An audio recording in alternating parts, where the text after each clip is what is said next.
तो मॉड्यूल 3 में हमारा जो सबसे पहला चैप्टर जो हम करते हैं रिवाइज, उसका नाम है इन्वेस्टमेंट अकाउंट्स। ठीक है, तो अब देखो इन्वेस्टमेंट अकाउंट्स ये चैप्टर लगभग 10 से 12-15 नंबर तक का आ सकता है एग्ज़ाम में। ठीक है, छोटा क्वेश्चन भी आ सकता है, बाकी मीडियम क्वेश्चन भी आ सकता है और बड़ा क्वेश्चन भी आ सकता है।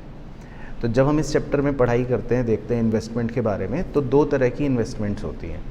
एक होती है जो हम इन्वेस्ट करते हैं किस में, या तो किसी डिबेंचर या बॉन्ड में, या फिर हम इन्वेस्ट करते हैं किसी शेयर में। तो दो तरह से चैप्टर डिवाइडेड होगा। ठीक है ना, तो पहले हम डिबेंचर्स में जब इन्वेस्ट करते हैं उसकी एक बार बात करते हैं, उसकी अकाउंटिंग देखते हैं। अब डिबेंचर्स में या बॉन्ड्स में जब हम इन्वेस्ट करते हैं तो सबसे मेन चीज़ ये है कि इसमें हमें ये एक चीज़ फिक्स्ड होती है कि हमें पता है कि हमारा इंटरेस्ट हमें कब मिलेगा। वो डेट कंपनी पहले से हमें बता के रखती है। लेट से यहाँ पर हमने एक एग्जांपल ऐसे लिख रखा है कि कंपनी जो है वो 30 सितंबर को और 31 मार्च को इंटरेस्ट पे करती है, वो कंपनी का फिक्स है। अब मान लो किसी आदमी ने 1 जुलाई में, है ना, मिस्टर ब्लैक ने लेट से 1 जुलाई को कुछ अपने 100 डिबेंचर्स बेचे और हमने लिखा है, हमने 100 डिबेंचर्स लेट से परचेज कर लिए। अब देखो होता क्या है इसमें, जब हम किसी भी रैंडम डेट पर डिबेंचर्स खरीदते हैं तो सामने वाले व्यक्ति को ये पता है कि हमें इंटरेस्ट अब 3 महीने बाद मिल जाएगा और कंपनी तो हमें पूरे 6 महीने का इंटरेस्ट देगी, है ना। यही इस चैप्टर का कॉन्सेप्ट था स्टार्टिंग का मेन। तो इसीलिए जो मिस्टर ब्लैक है वो ये कहेगा कि भाई 3 महीने का इंटरेस्ट का पैसा आप मुझे भी दो। तो बस यही इसमें लॉजिक और कहानी होती है। तो जब भी हम डिबेंचर्स खरीदते हैं, मेनली अगर मैं बात करूं, या बेचते हैं, तो हमें डेट को बड़े ध्यान से देखना है एग्ज़ाम के नज़रिए से कि भाई हम किस दिन इन्वेस्टमेंट कर रहे हैं, डिबेंचर में या बॉन्ड में खरीद रहे हैं। क्योंकि जितना भी हम डिबेंचर खरीद रहे हैं या बॉन्ड खरीद रहे हैं, तो जिस डेट को हमने खरीदा और उससे पहले जो लास्ट इंटरेस्ट डेट रही होगी, हमें उस टाइम ड्यूरेशन के इंटरेस्ट को कैलकुलेट करना पड़ता है। और यही कॉन्सेप्ट हमने मेनली सीखा भी था, है ना। तो यहाँ पर हमारे एग्जाम्पल में ये सब बातें आपको समझाई भी थी कि हमने इन्वेस्टमेंट खरीदा और साथ ही साथ इंटरेस्ट को भी अलग से कैलकुलेट करते हैं ताकि हम ये देख सकें कि हमें कितने रुपए देने पड़ेंगे। तो पहली एंट्री आपको ऐसी लिखवाई थी बताने के लिए, समझाने के लिए कि इन्वेस्टमेंट खरीदते हैं, वो एक तरह से लागत है इन्वेस्टमेंट की, और साथ ही साथ हम 300 रुपये का इंटरेस्ट भी टेक्निकली खरीद रहे हैं, मतलब पैसे दे रहे हैं क्योंकि हमको वो देने पड़ेंगे। तो ये एक तरह से बेसिक कॉन्सेप्ट होता है। अब इसके बाद मैंने आपको कुछ एंट्री के रूप से समझाया था, अगर वो दोबारा से देखें कि एंट्रीज़ कैसे कैसे होंगी। तो जैसे हम सबसे पहले इन्वेस्टमेंट को परचेज करते हैं तो उसकी बेसिक एंट्री क्या बन गई, investment account debit to bank. ये एक तरह से हमारा एसेट हमने खरीद लिया।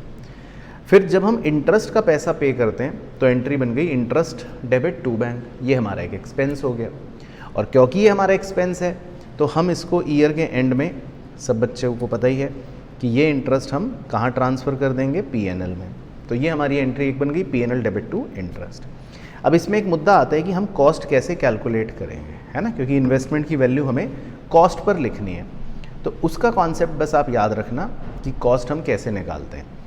कॉस्ट के लिए मैंने आपको एक फॉर्मूला लिखवाया था जिसका बेसिक क्रक्स बस आपको पता होना चाहिए कि देखो कॉस्ट क्या है, कि जो भी हमारा परचेज प्राइस है, अगर उसने उसमें इंटरेस्ट इंक्लूड करके दे रखा है तो सबसे पहले तो इंटरेस्ट हटा देंगे, क्योंकि हमको कौन सा, हमारी कॉस्ट जो होती है उसमें इंटरेस्ट कंपोनेंट नहीं होता कभी भी।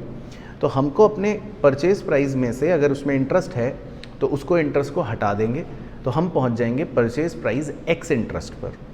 अब उसके बाद अगर कोई टैक्स लगा तो जोड़ देंगे, कोई चार्जेस हुए वो जोड़ देंगे, और ब्रोकर ने अगर कोई कमीशन लिया है, क्वेश्चन अगर कहता है, तो वो भी जोड़ देंगे। तो हमें पता लग जाएगा कि हमारी कॉस्ट क्या है। बाकी ब्रोकर का कमीशन जो निकालना है उसके लिए बड़े ध्यान से पढ़ना है कि वो क्वेश्चन में हमें एक्स इंटरेस्ट प्राइस पर बोल रहा है या कम इंटरेस्ट प्राइस पर बोल रहा है, क्योंकि जो क्वेश्चन में परचेज प्राइस गिवन होगी ब्रोकर उसी पर कमीशन लेगा। तो इसके भी मैंने आपको छोटे मोटे एग्जाम्पल्स करवाए थे, आप एक बार बस उसको ऊपर ऊपर से देख लेना अपने कॉन्सेप्ट के रिवीजन के लिए। तो ये वो छोटे छोटे एग्जांपल्स हैं कि हमने डिबेंचर ख़रीदा और उसमें कुछ हमारे stamp duty, commission, taxes, legal expenses, ये सब खर्चे दे रखे हैं। और हमने फिर जब कॉस्ट निकाली थी तो देखो हमने इस तरह से एक तरीके से निकाली थी। पहले तो इंटरेस्ट निकाल लिया था कि भाई 5 महीने का कितना है, 500 रुपये। और जब हम परचेज़ प्राइस देख रहे थे 9500, तो उसमें हमने कमीशन भी जोड़ा, स्टैम्प ड्यूटी भी जोड़ी, लीगल एक्सपेंसेस जोड़े, टैक्स जो लगा वो जोड़ा, और सबको जोड़कर फिर हमारी कॉस्ट आ जाती है। तो कॉस्ट को निकालने का मतलब बेसिक फंडा है कि हमारा इन्वेस्टमेंट टोटल एंड ऑल कितने का हो गया। अच्छा, फिर एंट्रीज़ तो वही सेम रहेंगी। इसी तरह हमने एक एग्जांपल और करा था, इसमें भी हमने किसी रैंडम डेट पर डिबेंचर्स खरीदे थे, जैसे हमने 1 फरवरी को डिबेंचर्स खरीदे थे। तो इस बार वही हमें ध्यान रखना है कि लास्ट इंटरेस्ट डेट से लेके खरीदने की डेट तक कितने महीने हो रहे हैं। तो 4 महीने जैसे इसमें हो रहे हैं, तो हमें 4 महीने का इंटरेस्ट कैलकुलेट करना पड़ेगा। वो हमने कैलकुलेट कर लिया था। देन अगेन हमने कॉस्ट निकाली थी, तो परचेज प्राइस कम इंटरेस्ट दे रखा था, उसमें से इंटरेस्ट को माइनस कर देंगे ताकि हम परचेज प्राइस एक्स इंटरेस्ट निकाल सकें। फिर उसमें कमीशन जोड़ देंगे, स्टैम्प ड्यूटी जोड़ देंगे, टैक्स अगर है तो वो जोड़ देंगे, बाकी इन सबको जोड़कर हमारा कॉस्ट आ जाएगा। अब इसमें एक चीज़ का ध्यान रखना है कि जो भी स्टैम्प ड्यूटी या टैक्सेस होते हैं वो हम एक्स इंटरेस्ट परचेज प्राइस पर ही कैलकुलेट करते हैं, लेकिन जो कमीशन होता है ब्रोकर का कमीशन, वो आप अगर देखो तो यही बात एग्जाम्पल 2 में आपको क्लास में भी सिखाई थी कि वो जो क्वेश्चन में परचेज प्राइस गिवन होता है उस पर कैलकुलेट होता है। तो इस बात का थोड़ा सा टेक्निकली ध्यान रखेंगे। तो ये सब हमने छोटे मोटे एग्जांपल्स कॉस्ट को निकालने के कर लिए थे, तो वो आप देख सकते हो। इसी तरह जब हम इन्वेस्टमेंट अगर बेचते हैं, है ना, सेल करते हैं, तो भी मतलब एक कहानी बनती है कि हमने डिबेंचर बेचा तो कैसे कॉस्ट निकालेंगे। तो उसकी मज़ेदार बात अगर आपको याद होगी, तो जब हम सेल करते हैं तो सेल करने के टाइम पर हमें कोई भी टैक्स या कोई भी स्टैम्प ड्यूटी को कंसिडर नहीं करना है। ये बात आपको अच्छे से याद रखनी है, क्योंकि जो सेलर है, सेलर तो सिंपल अपना डिबेंचर बेचेगा और ब्रोकर को जो कमीशन देना है वो दे देगा। तो बस कमीशन माइनस करना है और कुछ नहीं माइनस करना। टैक्स वैक्स स्टैम्प ड्यूटी जो भी लीगल चार्जेस अगर हैं तो वो तो सिर्फ बायर को पे करने, उसका सेलर से कोई मतलब नहीं है। तो सेलर की सेल वैल्यू हमारे इस एग्जांपल में 11,693 आ रही थी। बाकी एक एग्जांपल मैंने आपको करवाया था, ये आप देख सकते हो बाद में। इसमें मैंने आपको एक छोटा सा एग्जांपल देकर बायर के एंगल से भी और सेलर के एंगल से भी, दोनों के एंगल से वैल्यूज़ कैलकुलेट करवाई थी और जर्नल एंट्री करवाई थी। तो उसमें भी यही क्रक्स था कि जो स्टैम्प ड्यूटी है या जो टैक्सेस हैं वो बायर बियर कर रहा है, बायर ले रहा है, सेलर जो है उसको कुछ नहीं करना, वो तो सिर्फ अपना कमीशन पे करेगा और उसकी सेल वैल्यू आ जाएगी। बाकी एंट्री की बात करें तो वो सिंपल है, बायर खरीदने की एंट्री कर रहा है, सेलर बेचने की एंट्री कर रहा है, बायर इंटरेस्ट पे कर रहा है और सेलर को इंटरेस्ट मिल रहा है। तो ये तो था उसका एक बेसिक कॉन्सेप्ट, ठीक है ना। बाकी ईयर एंड पर मैंने आपको एक चीज़ भी सिखाई थी, छोटा सा कॉन्सेप्ट ये था कि डिबेंचर्स में क्योंकि हमें पता है कि हमारा इंटरेस्ट फिक्स्ड डेट पर मिलता है, तो इसीलिए ईयर एंड पर हम एक्रूड इंटरेस्ट भी कैलकुलेट करते हैं। अगर लेट से इस एग्जांपल में इंटरेस्ट की डेट है 31 दिसंबर और हमारा ईयर एंड हो रहा है 31 मार्च को, तो हमें पता है कि 3 महीने का इंटरेस्ट एक्रू हो चुका है, तो हम उस एक्रू इंटरेस्ट को भी रिकॉर्ड करते हैं, जिसकी जर्नल एंट्री होती है accrued interest account debit to interest account, और अगले दिन, साल के अगले दिन उसको कैंसिल ऑफ कर देते हैं। तो interest account debit to accrued interest account, ठीक है ना। तो इसका मैं क्वेश्चन भी आपको बताऊंगा लास्ट में कि कौन सा करना, जिसमें आपका ये डिबेंचर का पूरा फंडा क्लियर हो जाएगा। अच्छा, दूसरा जो इन्वेस्टमेंट होता है जो ज़्यादा थोड़ा सा इंपॉर्टेंट है, वो होता है जब हम शेयर्स में इन्वेस्ट करते हैं। अब देखो, शेयर्स में इन्वेस्ट जब करते हैं हम, तो उसमें बिल्कुल क्लियर चलाना है अपने माइंड में कि क्या क्या बातें आएंगी, और वही आएंगी एग्जाम में। देखो, पहली चीज़ थी, जो शेयर होता है उस पर हमारा रिटर्न फिक्स नहीं होता, उस पर कोई इंटरेस्ट हमें फिक्स नहीं मिलता, उस पर कंपनी हमें डिविडेंड देती है ना, और डिविडेंड कभी भी एक्रू नहीं हो सकता। तो इसीलिए शेयर्स पर हमें डिविडेंड मिलता है, लेकिन वो तब मिलता है अगर क्वेश्चन बोलेगा तो फिक्स कुछ नहीं होता। हाँ, इसमें एक बहुत ही अच्छा पॉइंट होता है जो बहुत ही इंपॉर्टेंट है आपके लिए, वो है प्री एक्विजिशन डिविडेंड का। प्री एक्विजिशन डिविडेंड क्या है वो मैं मान रहा हूँ आपको अच्छे से आता होगा, लेकिन एक बेसिक कॉन्सेप्ट पता होना चाहिए। प्री एक्विजिशन डिविडेंड का मतलब है कि भाई आपने अगर शेयर आज खरीदा और कंपनी किसी ऐसे प्रॉफिट में से आपको डिविडेंड दे रही है जो आपके शेयर खरीदने से पहले का था, तो इसीलिए वो नाम बन गया प्री एक्विजिशन डिविडेंड। तो हम उस डिविडेंड को अपनी कॉस्ट में से माइनस करते हैं, हम कहते हैं कि ये डिविडेंड हमें तो फ्री फंड में मिला है, मुफ्त में मिला है, तो हम इसको कॉस्ट से एडजस्ट कर देते हैं। बाकी जो एक्वायर करने के बाद कंपनी हमें डिविडेंड देती है, पोस्ट एक्विजिशन डिविडेंड, वो हमारे लिए एक नॉर्मल इनकम है, वो हम P&L में क्रेडिट कर देते हैं, उसकी कोई टेंशन नहीं। और तीसरी चीज़ जो होती है, बल्कि इनफैक्ट दो चीज़ें और जो होती हैं शेयर्स के साथ, जिस पर भी क्वेश्चन के अंदर हमें इंक्लूजन मिलता है, एक तो है राइट्स, कंपनी हमें कभी कभी सस्ते में शेयर खरीदने का अधिकार देगी, राइट देगी, और एक होता है बोनस, कंपनी हमको फ्री में दे देती है शेयर। तो बोनस शेयर्स अगर कंपनी दे रही है तो इसका मतलब हमारी कॉस्ट निल है। राइट शेयर्स अगर हमें दे रही है तो वो तो जो भी क्वेश्चन में दिया होगा उस प्राइस पर हम ले लेंगे। लेकिन हाँ, इसमें मज़ेदार बात ये होती है कि हम अपने राइट्स को कभी कभी बेच भी सकते हैं, यानी कि हमें जो अधिकार मिला वो हमने किसी बाहर वाले आदमी को बेच दिया, तो बेचने पर जब हमें पैसा मिलेगा तो हम उसको अपनी इनकम की तरह ट्रीट करते हैं, यानी P&L में क्रेडिट कर देते हैं। हालांकि इसका एक ऑल्टरनेटिव सॉल्यूशन भी है, लेकिन वो हमें कंसिडर नहीं करना, तो हम इसलिए उसकी ज़्यादा चर्चा अभी नहीं करेंगे, बस हम इसको इनकम की तरह ट्रीट कर लेंगे। तो मैंने आपको छोटे छोटे एग्जांपल्स बताए थे, वो बेसिक हैं, अब आपको उनको देखने की ज़्यादा ज़रूरत नहीं है। उसमें सिंपली बस यही बताया था कि जो प्री एक्विजिशन डिविडेंड होता है वो हमारी कॉस्ट ऑफ इन्वेस्टमेंट को कम कर देता है ना। तो ये देखो, ये इस तरह के हमने छोटे छोटे एग्जाम्पल से यही सीखा था कि शेयर्स को एक्वायर करने से पहले अगर का पीरियड का कोई डिविडेंड है तो वो हमारे लिए प्री एक्विजिशन डिविडेंड है, और शेयर एक्वायर करने के बाद का अगर कोई डिविडेंड है तो वो हमारे लिए पोस्ट एक्विजिशन डिविडेंड है ना। तो ये हमारा मतलब होता था। बाकी इन्वेस्टमेंट अकाउंट कैसे बनाना है वो एक बेसिक स्ट्रक्चर है, हालांकि जब मैं आपको क्वेश्चन बताऊंगा तो आप उसमें देख ही लोगे। लेकिन हाँ, शेयर्स में जब हम इन्वेस्ट करते हैं तो इस तरह का आप एक ढांचा बनाते हो। डिबेंचर में भी आपका लगभग यही ढांचा होता है, डिविडेंड की जगह बस इंटरेस्ट हो जाता है।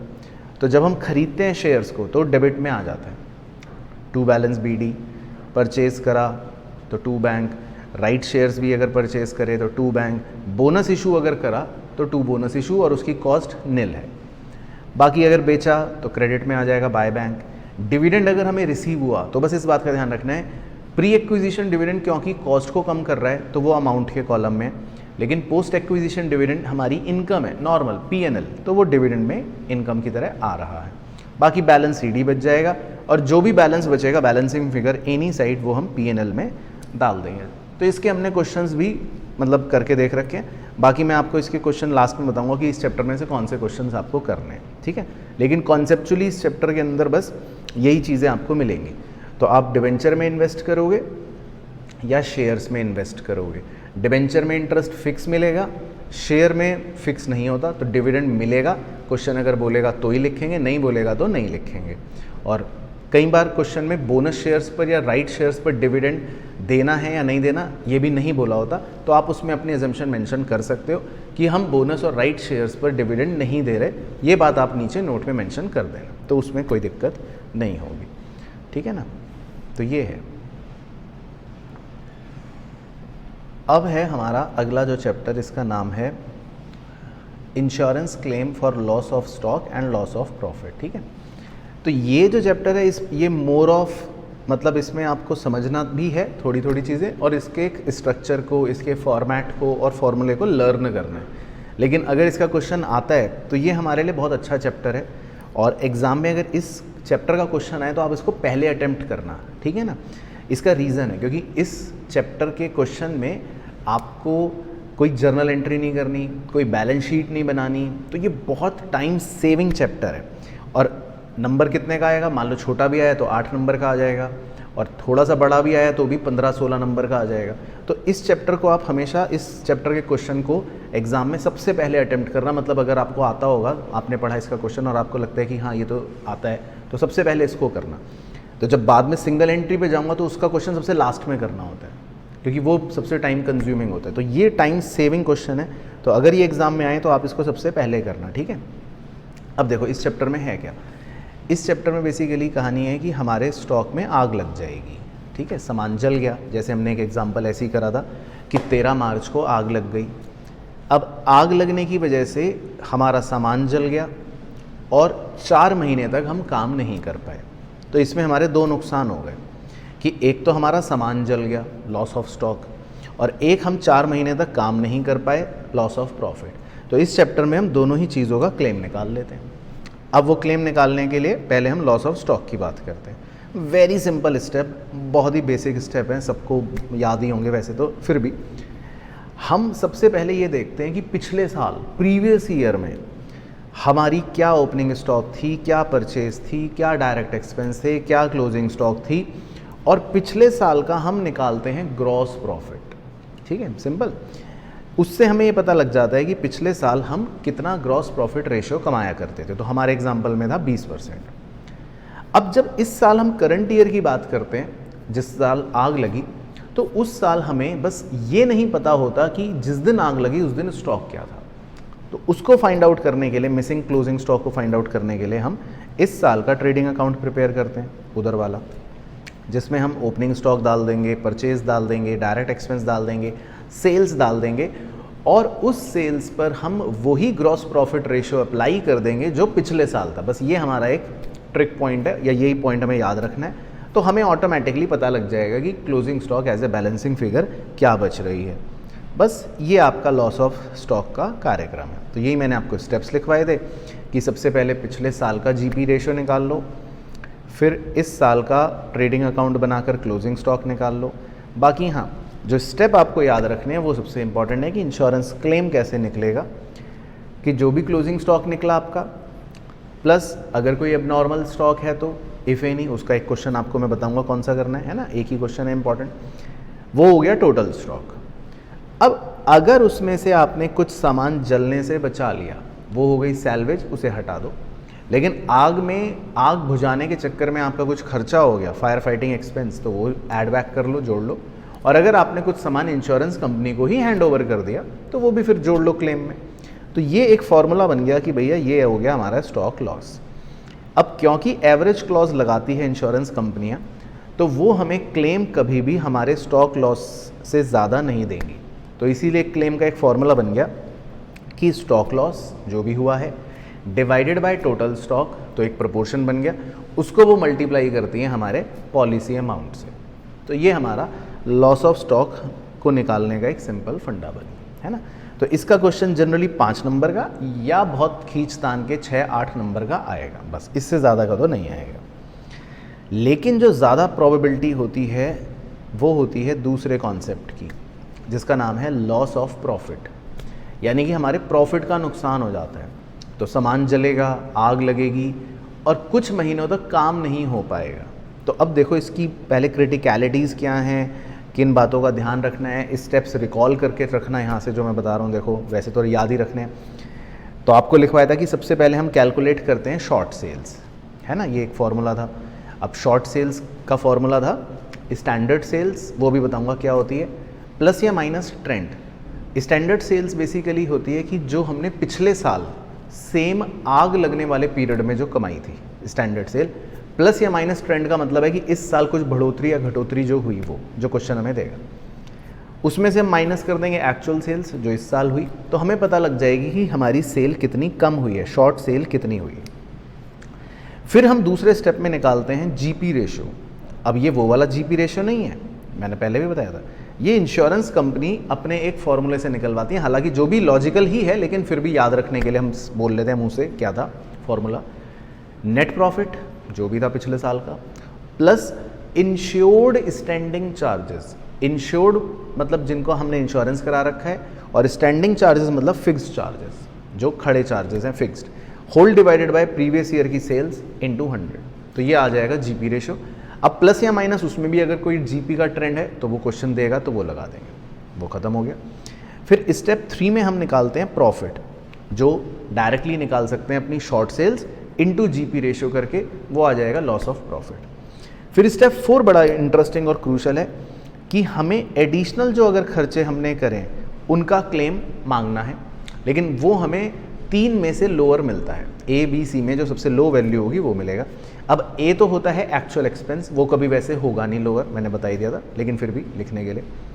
बी में हम देखते हैं कि हमारा कितना रिडक्शन हुआ इन टर्नओवर, अवॉइडेड, यानी कि हम कितना सेल्स कम होने से जो बचा सकते थे वो, या जिसको दूसरी भाषा में एडिशनल सेल्स भी कह देते हैं, या अगर ये दोनों ही ना दे रखे हो तो एक्चुअल सेल्स भी लिख लेते हैं, और उसको मल्टीप्लाई करते हैं जीपी रेशियो से, तो हमें पता लग जाता है कितना मुनाफा था जो हम कमा सकते थे। और सी में हम देखते हैं एडिशनल एक्सपेंसेस को एक प्रपोर्शन से मल्टीप्लाई करते हैं और फिर चेक करते हैं। वो प्रपोर्शन है जीपी ऑन एएटी। एएटी मतलब एडजस्टेड एनुअल टर्नओवर, जो भी बताऊंगा क्या है, whole divided by GP on AAT plus uninsured standing charges. तो यहाँ पर ध्यान रखना है, यहाँ पर अनइंश्योर्ड स्टैंडिंग चार्जेस आएंगे, तो ये तो हमको लर्न करना है मेनली। तो इन ABC में से जो लोअर होता है हम उसको एक्सेप्ट कर लेते हैं एज अ एडिशनल क्लेम। फिर स्टेप 5 में हम टोटल लॉस निकालते हैं। टोटल लॉस में हम देखते हैं कि हमारा लॉस ऑफ प्रॉफिट कितना था प्लस हमारा एडिशनल क्लेम कितना था, उन दोनों को जोड़ते हैं। और अगर हमारी कुछ सेविंग हो गई, इंश्योर्ड स्टैंडिंग चार्जेस में हमने कुछ खर्चा नहीं करा, वो क्वेश्चन में गिवन होगा तो वो माइनस कर देंगे, तो हमारा आ जाएगा टोटल लॉस।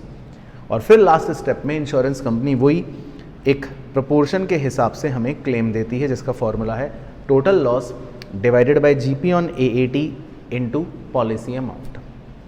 तो ये एक बेसिकली क्लेम निकालने के 6 स्टेप की कहानी बन गई। बाकी AAT के बारे में भी कुछ बातें हैं कि एडजस्टेड एनुअल टर्नओवर क्वेश्चन में हमें नहीं दिया होगा, और हम अगर निकाल भी नहीं सकते तो आप एनुअल टर्नओवर को ही इस्तेमाल कर सकते हो। अब ये होती क्या है चीज़ें, वो आप इस चित्र से याद रखना, जो आपको क्लास में भी सिखाई थी कि भाई जो आप लाल कलर का पीरियड देख रहे हो, अफेक्टेड पीरियड जो लिखा है, उसके नीचे जो सेल हुई है वो है एक्चुअल सेल, और बिल्कुल सेम उसी ड्यूरेशन में जो पिछले साल सेल हुई है वो है स्टैंडर्ड सेल हरे रंग में। बाकी सेल ऑफ प्रीवियस ईयर का मतलब है कि पिछले प्रीवियस ईयर में जो भी सेल हुई है, जो आप इधर देख रहे हो। और एनुअल टर्नओवर का मतलब है जो नीचे आप डॉटेड लाइन में देख रहे हो, एनुअल टर्नओवर। एनुअल टर्नओवर का मतलब है कि आग लगने से ठीक 1 साल पहले की हमारी सेल क्या थी, आग लगने से ठीक 1 साल पहले की सेल, तो दैट इज एनुअल टर्नओवर। बस ये कुछ टर्म्स थी जिनका हमें ध्यान रखना है। बाकी मैंने आपको इसका एक एग्जाम्पल करवाया था, इसी तरह का एग्जाम्पल और क्वेश्चन आपको मैं दूंगा जो इंपॉर्टेंट है, लेकिन ये एक बेसिक एग्जाम्पल था जिसमें मतलब आपको स्टेप्स लगाना सिखाया था। तो देखो इसका क्वेश्चन ज़रूर आ सकता है, तो कैसे सॉल्व करना है, आप इसके एनालिसिस पे टाइम ज़्यादा लगाना, यानी कि जब आप क्वेश्चन को रीड करो तो सारी फिगर्स को अच्छे से एनालाइज करना, समझना कि वो किस पीरियड की सेल्स देता है, क्योंकि इसमें सिर्फ कंफ्यूज करने के लिए वो सेल्स की डेट्स थोड़ा बढ़ा देगा, हो सकता है वो डायरेक्ट देने की बजाय और महीने महीने की दे दे। तो आप बिल्कुल लॉजिकली डायग्राम बनाना। जब आपका एक बार डायग्राम बन जाएगा कि जो जो उसने चीज़ें दे रखी हैं, तो फिर बस आपको स्टेप्स लगाने हैं जो बिल्कुल रटे होने चाहिए कि पहले मैं शॉर्ट सेल्स निकालूंगा, नंबर 1 स्टेप, फिर GP रेशियो निकालूंगा, उसका फॉर्मूला बिल्कुल स्टैंडर्ड है, चेंज नहीं होगा। फिर मैं लॉस ऑफ प्रॉफिट निकालूंगा, स्टेप 1 इंटू स्टेप 2। फिर मैं एडिशनल एक्सपेंस क्लेम निकालूंगा, जिसमें मुझे 3 चीज़ें निकालनी है, और तीनों में से जो लोअर होगा उसको सेलेक्ट करना है। वो 3 चीज़ें निकालने का, लोअर निकालने का भी फॉर्मूला बिल्कुल स्टैंडर्ड होगा। स्टेप 5 में मैं टोटल लॉस निकालूंगा। टोटल लॉस का फॉर्मूला है loss of profit plus additional claim minus savings अगर कुछ हुई है तो, और फिर मैं फाइनली अपना क्लेम दे दूंगा, जो एक तरह से वही एवरेज क्लॉज मेथड की तरह है कि total loss upon GP on AAT into policy amount. तो वो हमारा टोटल क्लेम निकल जाएगा, क्योंकि क्लेम टोटल लॉस से ज़्यादा नहीं हो सकता, उस बात का तो ध्यान रखना है। तो इसमें ये हमारे स्टेप्स बेसिकली स्टैंडर्ड फॉलो होते रहते हैं। तो आप लॉस ऑफ स्टॉक वो तो सिंपल है, और लॉस ऑफ प्रॉफिट उसके स्टेप्स सारे याद रखना, ठीक है ना।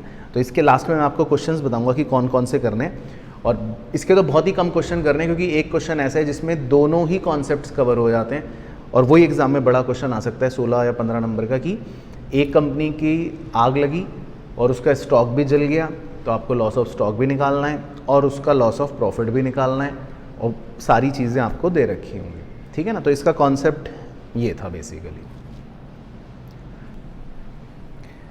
अब जो अगला चैप्टर है वो है हमारा डिपार्टमेंटल अकाउंट्स, ठीक है। तो ये एक मेरे हिसाब से तो इजी चैप्टर है, इसमें लिमिटेड क्वेश्चंस होते हैं, और 8 नंबर आप मान लो अगर इसका क्वेश्चन आता है तो, है ना। तो इसको हमने कैसे करा था उसका कॉन्सेप्ट एक बार देखते हैं। देखो इसमें 2 तरह का कॉन्सेप्ट है मेनली तो, और क्वेश्चंस की 3 तरह की वैरायटीज़ होंगी। बाकी कॉन्सेप्ट की बात करें तो एक होते हैं हमारे मैन्युफैक्चरिंग डिपार्टमेंट्स, ठीक है। मैन्युफैक्चरिंग डिपार्टमेंट्स कौन से हो गए, जिसमें एक डिपार्टमेंट दूसरे को सामान भेजेगा, दूसरा तीसरे को भेजेगा, तीसरा हो सकता है चौथे को भेजेगा, मतलब इस तरह की एक रेलगाड़ी वाला लिंक होएगा। रिटेल डिपार्टमेंट्स जो दूसरे होते हैं उसमें क्या है कि दोनों डिपार्टमेंट्स बिल्कुल अलग अलग है, जिनका आपस में कोई लेना देना नहीं है, एक जूता बेच रहा है एक कपड़ा बेच रहा है, तो दोनों का कोई लिंक नहीं है ना। तो 2 तरह के डिपार्टमेंट्स हो सकते हैं। अब इसमें जो हमारा कॉन्सेप्ट है वो है, अगर मैं पहले बात करूं कि सबसे पहले टाइप ऑफ क्वेश्चंस जो आते हैं वो आते हैं कि आपको ट्रेडिंग और P&L अकाउंट बनाना है इन डिपार्टमेंट्स का। तो बहुत ही सिंपल क्वेश्चन होगा ये। ट्रेडिंग और पीएनएल का बेसिक तो हमें पता ही है बचपन से, बस उसी को कॉलमनर फॉर्म में बनाना है। यानी कि अगर लेट से हमारे 3 डिपार्टमेंट्स हैं ABC, तो हम 3 कॉलम्स बना देंगे। चीज़ें वही आएंगी, opening stock, purchase, direct expense, sale, closing stock. बाकी हाँ, एक चीज़ क्या है आ रही है बस येलो कलर में। अब मान लो A डिपार्टमेंट ने B को भेजा, तो A के लिए वो सेल हो गई, उधर आ गई, B के लिए वो परचेज हो गई तो डेबिट में आ गई। फिर B डिपार्टमेंट ने C को भेजा, तो B के लिए वो सेल आ गई तो क्रेडिट में हो गई, C के लिए वो परचेज हो गई तो डेबिट में हो गई। बाकी ग्रॉस प्रॉफिट आ गया तीनों डिपार्टमेंट्स का, अपने अपने इनके खर्चे आ गए, अपना अपना इनका नेट प्रॉफिट आ गया। हाँ, अब कंपनी क्या कहेगी, जब कंपनी का हम एक जनरल पीएनएल बनाएंगे तो कंपनी कहेगी कि भाई आपका जो भी तीनों डिपार्टमेंट्स का प्रॉफिट है वो हमें बता दो। तो ABC का नेट प्रॉफिट आ गया। लेकिन बस एक ही कॉन्सेप्ट है इसमें, कंपनी जो है उसे तो पता है कि एक डिपार्टमेंट दूसरे को सामान महंगे दाम पर भेज रहा है या दूसरा तीसरे को और महंगे दाम पर भेज रहा है। तो इसका मतलब ये तो कंपनी का अपने अंदर अंदर का ही एक नकली प्रॉफिट है, जिसको मतलब हम अब एलिमिनेट करेंगे। तो जो क्लोजिंग स्टॉक है बेसिकली उसके रिजर्व को, यानी कि उसमें छुपे प्रॉफिट को हमें एलिमिनेट करना है जो डेबिट साइड में दे रखा है। और अगर ओपनिंग स्टॉक में इसी तरह कोई रिजर्व होगा तो उसको क्रेडिट साइड में लिख देंगे क्योंकि वो लास्ट ईयर का है। तो ये हमारे येलो कलर से 2 हाईलाइटेड मेन पॉइंट्स हैं। अब वो कैसे निकालना है वो भी अभी मैं दिखाऊंगा, लेकिन फिर हमारा कंपनी का मेन प्रॉफिट आ जाता है। बाकी कुछ अनएलोकेटेड एक्सपेंसेस होते हैं। अनएलोकेटेड एक्सपेंसेस का मतलब जो किसी भी एक डिपार्टमेंट के नहीं हैं, तो उनको हम कंपनी के जनरल पीएनएल में चार्ज कर देते हैं। तो ये हो गई बेसिक कहानी। अच्छा, अब इसमें आपको बस एक फॉर्मूले की तरह याद रखना है मेन तो, कि कैसे स्टॉक रिजर्व कैलकुलेट करते हैं ना। मैं आप इसके चाहें वो एग्जांपल ज़रूर देख लेना एक बार, क्लास वाले जो करवाए थे, बस फिर बुक के क्वेश्चन अलग से इसके करने की आपको ज़रूरत नहीं पड़ेगी। तो सबसे पहले हम देखो क्या निकालते हैं, कंटेंट रेशियो, कि एक डिपार्टमेंट जो है उसका दूसरे डिपार्टमेंट में कितना कंटेंट जा रहा है। तो इसका फॉर्मूला था इंटरनल ट्रांसफ़र, मतलब न्यूमरेटर में आ गया जो भी भेजा सामान, whole divided by total input, जिसमें इंक्लूडिंग है इंटरनल ट्रांसफ़र भी, बट ओपनिंग स्टॉक को एक्सक्लूड करा है। ओपनिंग स्टॉक में हम मानते हैं कि उसमें कोई पुराना हमारा एक दूसरे वाले डिपार्टमेंट का सामान नहीं है, वो अलग ही है, तो इसलिए ओपनिंग स्टॉक को हम अलग ले लेते हैं, उसको इनपुट में कंसिडर नहीं करते। तो ये एक फॉर्मूला बन गया कंटेंट रेशो का। फिर निकालते हैं हम जीपी रेशो, जिस भी डिपार्टमेंट का है, तो वो तो एक सिंपल सेम रेशो बन गया। अब हम जो स्टॉक रिजर्व निकालते हैं डिपार्टमेंट बी का, उसका फॉर्मूला था, क्योंकि बी डिपार्टमेंट को कौन सामान भेजता है, ए भेजता है ना। बी को सामान कौन भेज रहा है, ए भेज रहा है, ए से बी में आया, तो बी वाले का स्टॉक रिजर्व कैसे निकलेगा, कि जो भी उसका क्लोजिंग स्टॉक है, यानी closing stock of B into content ratio, जो भी कंटेंट रेशियो है, यानी कि उसमें कितना हिस्सा ए से आता है, तो वो हमारा बन गया एक ब्रैकेट, और उस एक ब्रैकेट को हम मल्टीप्लाई करते हैं जीपी रेशियो ऑफ ए, यानी कि ए ने उसमें क्या कमाया। तो मैंने इसको हिंदी में भी समझाया था कि ब्रैकेट का मतलब है डिपार्टमेंट बी के स्टॉक में ए का कितना हिस्सा है और उस ए के कितने हिस्से में ए क्या कमा रहा है, तो उसको हमने बोल दिया था स्टॉक रिजर्व ऑफ बी। लेकिन जब हम स्टॉक रिजर्व सी का निकालते हैं, थर्ड डिपार्टमेंट का, तो उसकी कहानी आपको याद रखनी कॉम्प्लेक्स है, क्योंकि सी के पास जो सामान आता है वो ए से होते हुए आ रहा होता है, क्योंकि सी को सामान किसने भेजा है, बी ने भेजा है, और बी जो सामान भेज रहा है वो ऑलरेडी उसमें से कुछ हिस्सा ए से आ रहा है। तो इसीलिए सी डिपार्टमेंट का क्लोजिंग स्टॉक रिजर्व निकालना थोड़ा कॉम्प्लेक्स है, लेकिन अब है तो है, फॉर्मूला तो यही याद रखना है आपको। इसका मैंने तरकीब और सारी ट्रिक्स आपको सिखा रखी हैं कि भाई पहले निकाल लो closing stock of C into content ratio of C into GP ratio of B, जो लाल बक्से में बंद कर रखा है, जिसको नाम दे दिया जेड। तो ये जेड का मतलब है कि एक तरह से बी कितना कमा रहा है।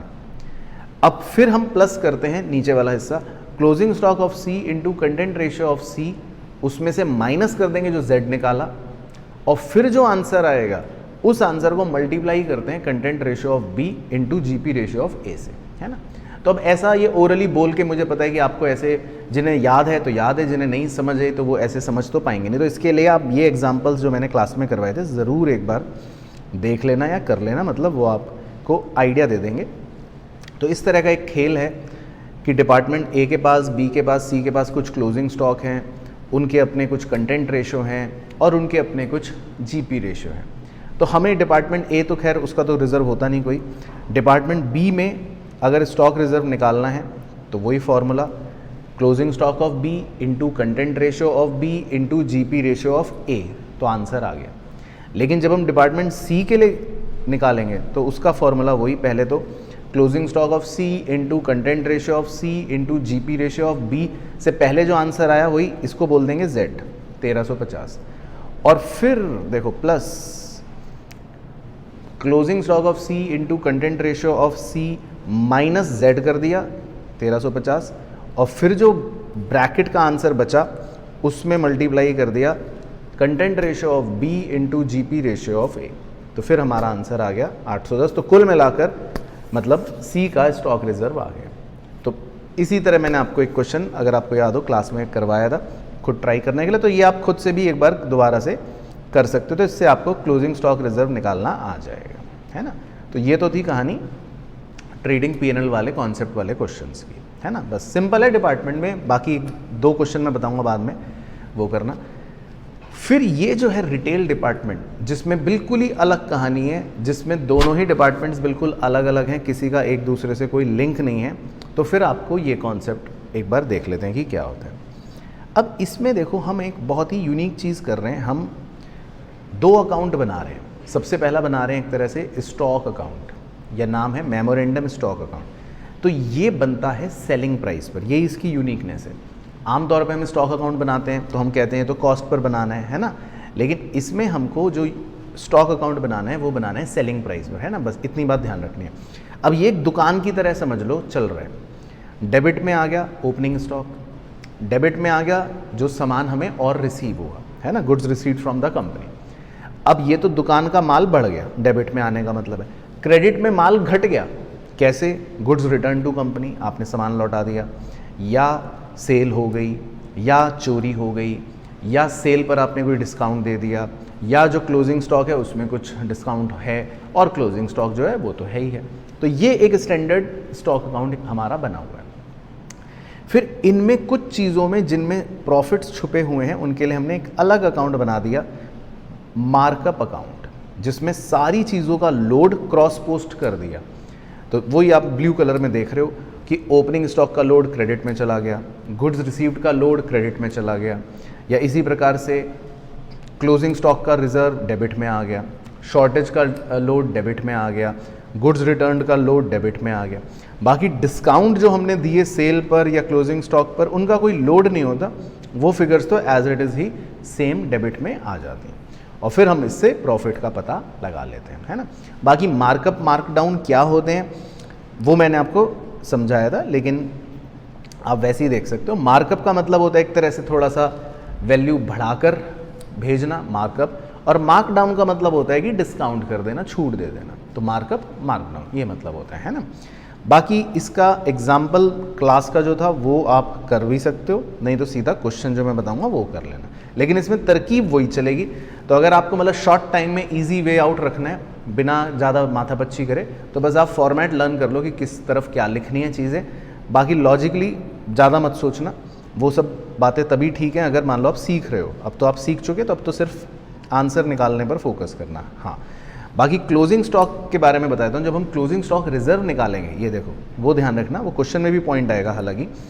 तो क्लोजिंग स्टॉक रिजर्व निकालते समय ही बस आपको थोड़ा ध्यान रखना है कि हम सीधा क्लोजिंग स्टॉक पर ऐसे नहीं कि लोड लगा देंगे। तो देखो कैसे निकालना है, उसका एक तरकीब फॉर्मूला क्या था। जो भी क्लोजिंग स्टॉक दे रखा है, जैसे हमारे एग्जाम्पल में था 1,30,000, उसमें पहले ऐड बैक करना है कि डिस्काउंट कितना लगा रखा है क्लोजिंग स्टॉक पे। तो जैसे हमारे एग्जाम्पल में था 30,000, तो ये एक्चुअल वैल्यू आएगी क्लोजिंग स्टॉक की कि भाई एक्चुअल क्लोजिंग स्टॉक इसका मतलब 1,60,000 का था। तो इस 1,60,000 पर हम प्रॉफिट निकालेंगे जो आएगा 32,000 हमारे एग्जाम्पल के हिसाब से, और फिर उसमें से 30,000 हमने छूट दे दी, वो घटा देंगे वापस, तो फाइनल प्रॉफिट बचेगा 2,000। मतलब ये बात आप ध्यान रखना कि क्लोजिंग स्टॉक रिजर्व कैसे निकालना है ना, वही हमारे क्वेश्चन में भी यूज होगा बेसिकली। तो इस मतलब इस कॉन्सेप्ट में तो बस आप समझ लो यही कहानी है। तो एक बनाना है स्टॉक अकाउंट, उसका स्टैंडर्ड फॉर्मेट है, दूसरा बनाना है मार्कअप अकाउंट, उसका स्टैंडर्ड फॉर्मेट है, और उस मार्कअप अकाउंट में क्लोजिंग स्टॉक रिजर्व को निकालते समय बस थोड़ा सतर्क और सावधान रहना, बस दैट्स इट। तो 2 ही कॉन्सेप्ट थे इस चैप्टर में।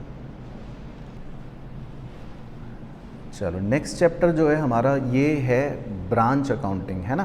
तो ये एक इम्पॉर्टेंट चैप्टर है वैसे तो, और इसका क्वेश्चन आप देखो मान के ही चलो कि लगभग आएगा ही आएगा, तो इस पर आप रिस्क मत लेना।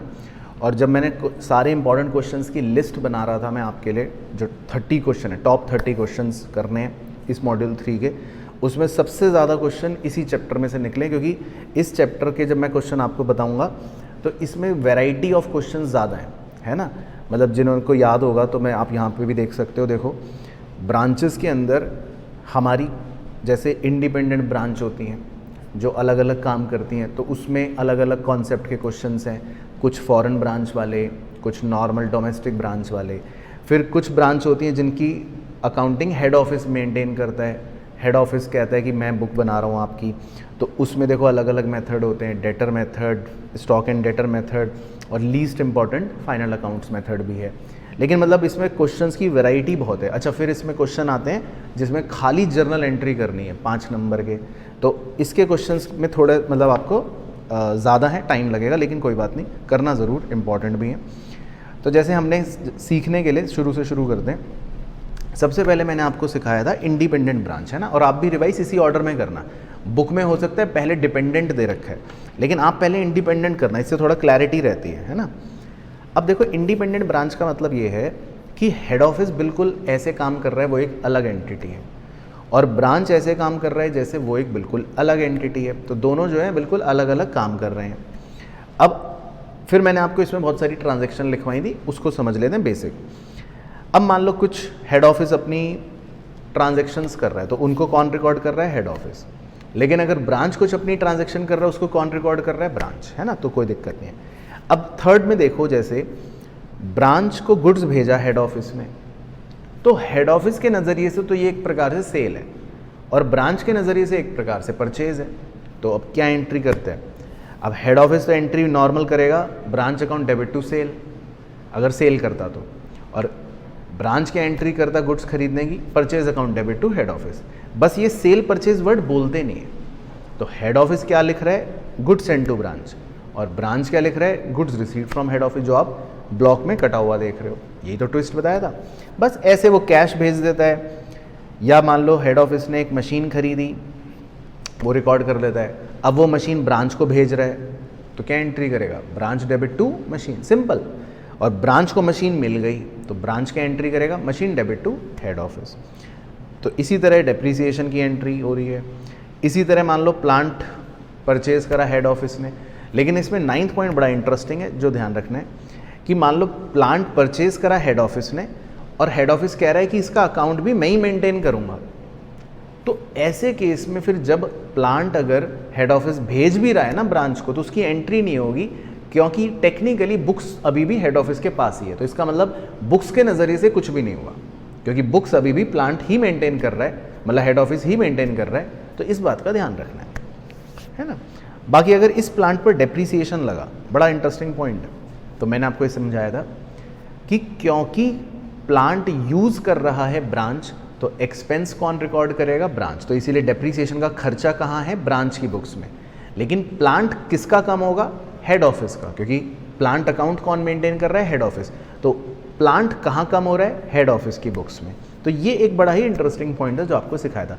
और सारी जर्नल एंट्री एग्जाम में ध्यान रखना, जो मैं क्वेश्चन भी आपको दो दूंगा इसके इंपॉर्टेंट, वो इसी पर बेस्ड होते हैं। तो जैसे पॉइंट 11 है कि सैलरी हेड ऑफिस पे कर रहा है, लेकिन ब्रांच के एम्प्लॉयज़ की, तो खर्चा किसका है? ब्रांच का, लेकिन पेमेंट कौन कर रहा है? Head office.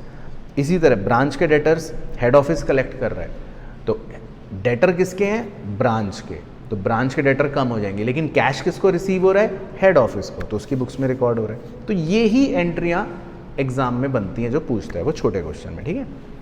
लेकिन हम अपने प्रोसेस को ध्यान करते हैं, जो स्टेप्स आपको लिखवाए थे। देखो, जब हम इंडिपेंडेंट ब्रांच में काम करते हैं तो हमारे स्टेप्स कैसे चलते हैं, एक सेकेंड बताता हूँ। चलो, तो देखो स्टेप्स में हमको क्या याद रखना है कि सबसे पहला जब बड़ा क्वेश्चन आएगा तो उसमें वो हमें ब्रांच का और हेड ऑफिस का कुछ बैलेंस देगा।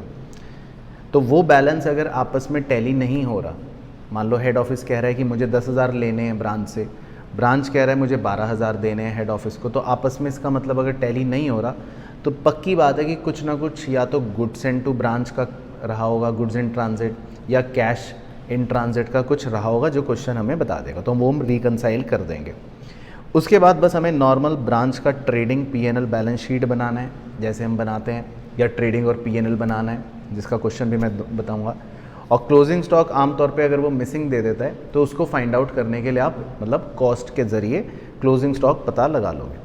सेम हेड ऑफिस का भी ट्रेडिंग पीएनएल और बैलेंस शीट बनाना है अगर कहेगा तो, और उसमें भी क्लोजिंग स्टॉक का पता लगा लोगे। और फिर हमें ब्रांच को जो मेन काम है वो क्या करना है, इनकॉर्पोरेट करना है हेड ऑफिस के साथ। यानी कि ब्रांच अपने सारे एसेट्स क्या करेगा, हेड ऑफिस को दे देगा, सारी लायबिलिटी हेड ऑफिस को दे देगा, और अपना सारा प्रॉफिट भी हेड ऑफिस को दे देगा। अब वो प्रॉफिट हम एक साथ भी दे सकते हैं अगर क्वेश्चन की रिक्वायरमेंट है, या हो सकता है खर्चे अलग दे दें, रेवेन्यू अलग दें, तो भी बात वही पड़ेगी। और अगले दिन यानी कि नेक्स्ट ईयर के पहले दिन हेड ऑफिस जो है वो एसेट्स और लायबिलिटीज़ वापस लौटा देता है। मतलब एक प्रोसेस सिखाने के लिए लिखवाया था, बाकी प्रॉफिट तो हेड ऑफिस का ही होता है, तो वो हेड ऑफिस अपने पास रख लेता है। तो इसके क्वेश्चंस जो हैं वो मैं आपको बताऊंगा, वो आप करोगे उससे आपको क्लियर हो जाएगा। फिर इसी तरह एक छोटा सा कॉन्सेप्ट है, वो तो बहुत ही सिंपल है, उसका एक ही क्वेश्चन है, वो तो आप ऐसे ही देख लोगे तो याद आ जाएगा, जिसमें बहुत सारी इंटर ब्रांच ट्रांजैक्शंस होती हैं। यानी कि एक ब्रांच दूसरी ब्रांच से, दूसरी तीसरी ब्रांच से, इस तरह से बहुत सारी मल्टीपल ट्रांजैक्शंस करते हैं ब्रांच।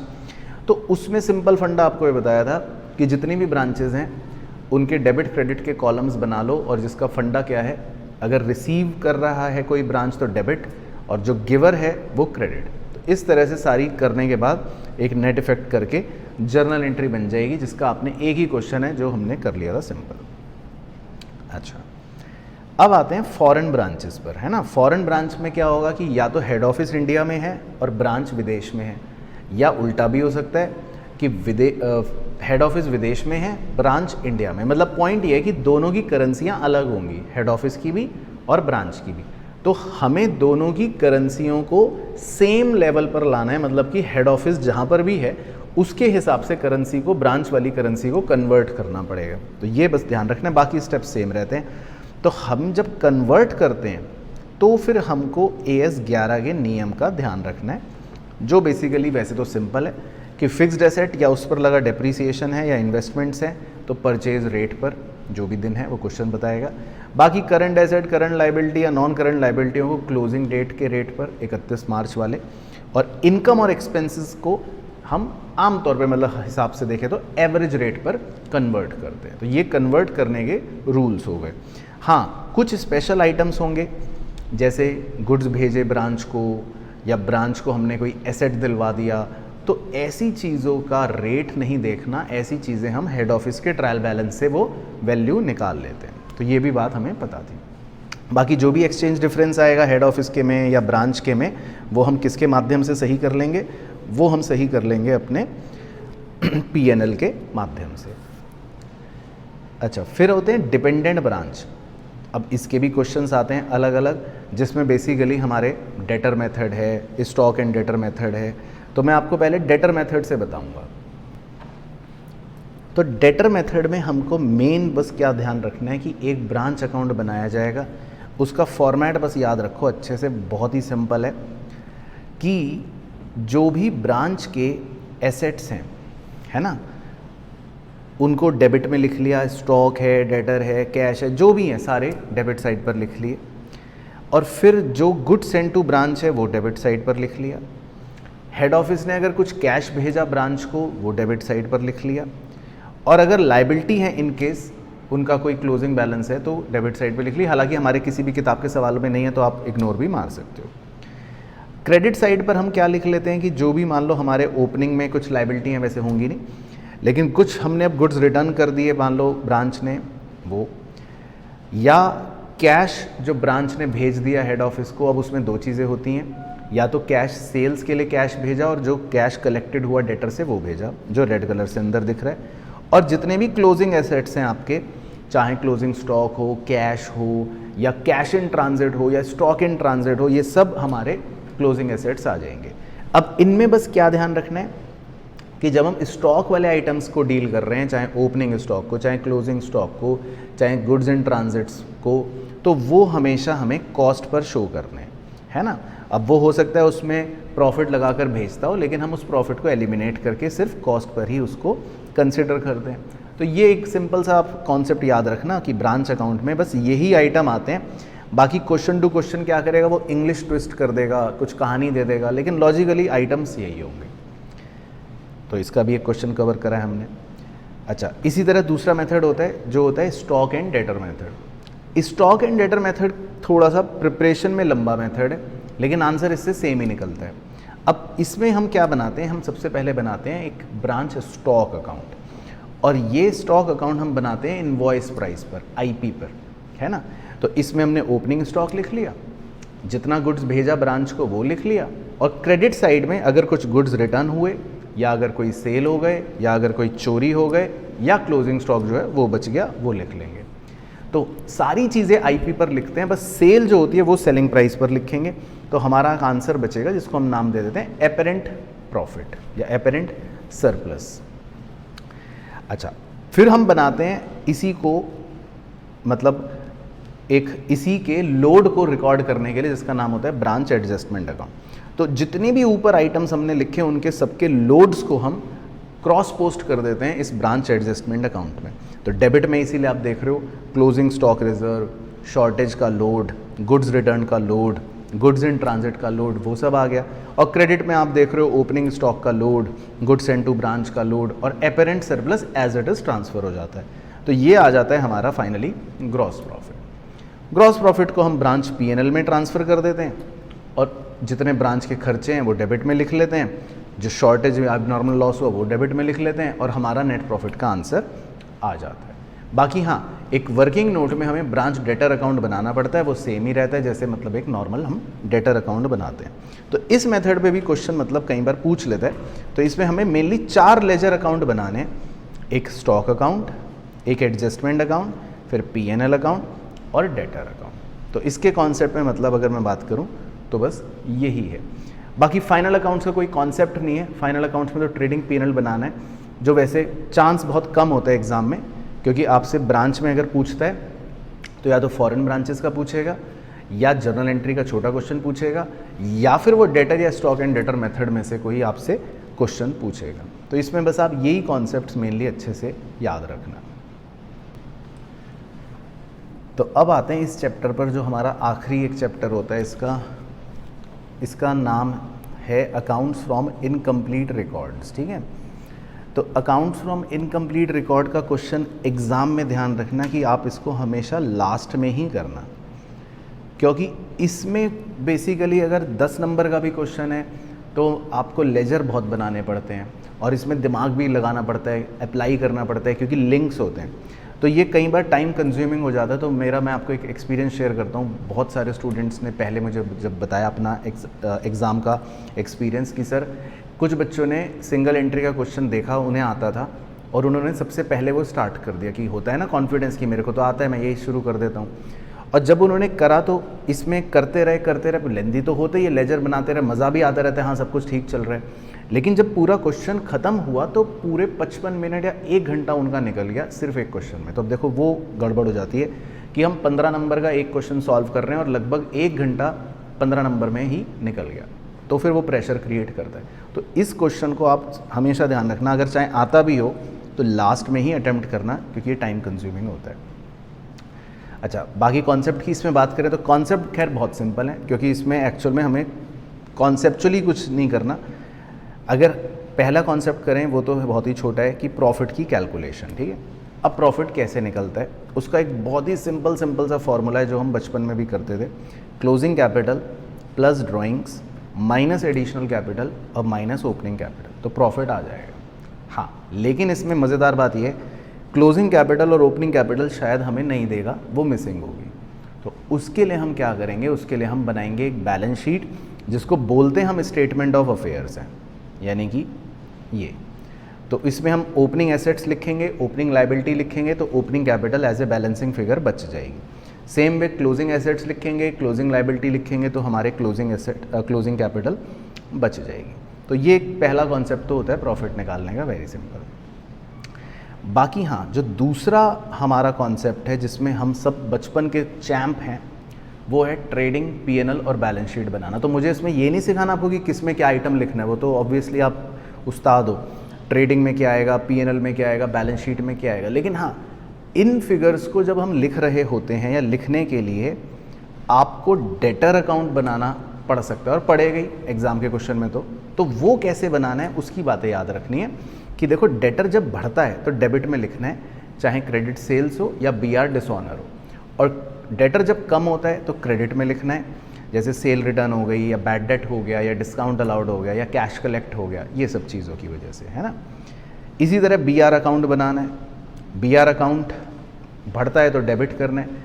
अब बीआर अगर कम हो रहा है, आपने बिल एंडोर्स कर दिया क्रेडिटर को, बिल आपने डिस्काउंट करा लिया बैंक से, या बिल डिसऑनर हो गया या बिल के पैसे मिल गए, तो क्रेडिट में लिखना है। इसी तरह क्रेडिटर अकाउंट बढ़ेगा तो क्रेडिट, घटेगा तो डेबिट। अब क्रेडिट परचेज है तो क्रेडिट में लिखना है, बिल्स पेबल डिसऑनर हो गया तो क्रेडिट में लिखना है ना, क्रेडिटर बढ़ गए। लेकिन अगर परचेज रिटर्न है, डिस्काउंट रिसीव्ड है, आपने पेमेंट कर दी, या आपने बीआर एंडोर्स करा था, या आपने बीपी एक्सेप्ट करा था, तो आपके क्रेडिटर कम हो जाएंगे, जो डेबिट में लिखना है। तो आपको इन लेजर्स पर ज़्यादा फोकस करना, जब आप रिवाइज करोगे ना एक बार, तो इन कॉन्सेप्ट को ज़रूर देख लेना लास्ट के 10 मिनट में। इसी तरह बीपी अकाउंट, वो क्रेडिटर से लिंक होता है, या क्रेडिटर्स डिसऑनर हो रहे होंगे बीपी का, या कैश की पेमेंट हमने कर दी होगी, तो डेबिट में लिख लेंगे। बाकी हाँ, यूनिवर्सल एक्सपेंस अकाउंट मैंने आपको सिखाया था, और इनकम अकाउंट, वो ज़रूर ध्यान रखना कि अगर कोई भी एक्सपेंस अकाउंट आप बना रहे हो तो प्रीपेड एक्सपेंस को एसेट की तरह रिकॉर्ड करेंगे, तो उसका ओपनिंग बैलेंस डेबिट में आ जाएगा और क्लोजिंग बैलेंस क्रेडिट में आ जाएगा। और आउटस्टैंडिंग एक्सपेंस एक लाइबिलिटी की तरह ट्रीट करोगे तो उसका ओपनिंग बैलेंस क्रेडिट में आ जाएगा और क्लोजिंग बैलेंस डेबिट में आ जाएगा। बाकी जो पेमेंट आपने करी टू कैश, वो आपकी पेमेंट हो जाएगी, और पीएनएल में कितना एक्सपेंस जाने वाला है वो आपका बाय पीएनएल हो जाएगा। तो ये याद ज़रूर रखना है। और इसी तरह इनकम में कि जो आपकी एक्रूड इनकम है वो एसेट है, तो उसका ओपनिंग बैलेंस डेबिट में और क्लोजिंग बैलेंस क्रेडिट में लिखना है। और इनकम रिसीव्ड इन एडवांस आपकी लायबिलिटी है, तो ओपनिंग बैलेंस क्रेडिट में और क्लोजिंग बैलेंस डेबिट में लिखना है। बाकी जितनी इनकम आपको रिसीव हुई, कैश रिसिप्ट, वो क्रेडिट में आ जाएगी, और जो आपका पीएनएल में इनकम जाने वाला है वो डेबिट में आ जाएगा। तो मतलब कुल मिलाकर ये कंप्लीट कॉन्सेप्ट मतलब इसमें याद रखना। बाकी ट्रेडिंग पीएनएल बैलेंस शीट तो आप बना ही लोगे, इसके भी मैंने 2-3 क्वेश्चन रखे हैं, बस वो कर लेना और कुछ मत करना, आपका बिल्कुल कंप्लीट अच्छे से ये हो जाएगा।